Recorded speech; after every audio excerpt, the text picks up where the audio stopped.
Palembang mendapat banyak pujian. Sedap. Ya, so dengan itu kami ingin mengajak anda cara untuk membeli Biskop Palembang secara online dan menempahnya secara online.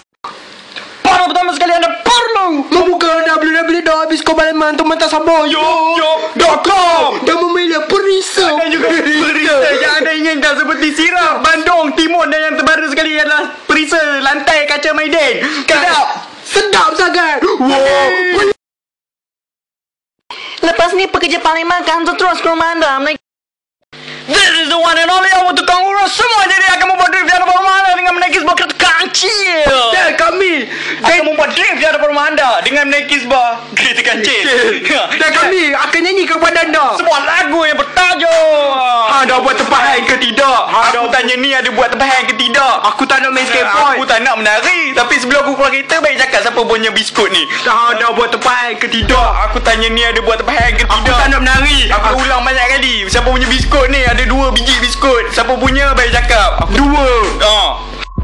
Oh, biskut aku dah sampai. Biskut dah sampai. Oh, kata tak ada kat atas. Kat mana? Tak ada pun. Kat mana? Kenapa anda aku balik? Jap, saya nak sokong. Habuk. Ni waktu saya kerja dulu dengan Pak Leman.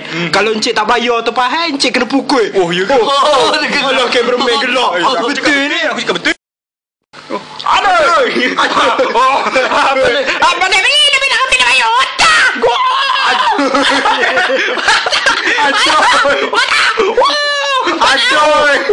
Mana duit? Sakit bodoh. Aduh. Kau kena bayar ni. Tak ada lesen. Aduh. Mana duit? Okay. Almari nombor 2, laci nombor 3 sebelah baju pagoda.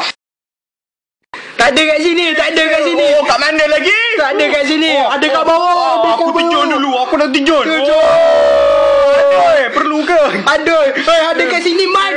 Man ada kat sini. Tijun lagi. Man, hang tarik aku pahal, Man. Aku dah rugilah hang tak rasa. Rugi betul. Rasa nak pula. Jangan jadi macam orang tua lepas ni. Kenapa aku tak dapat rasa biskut Palembang tu lagi? Hidung darah.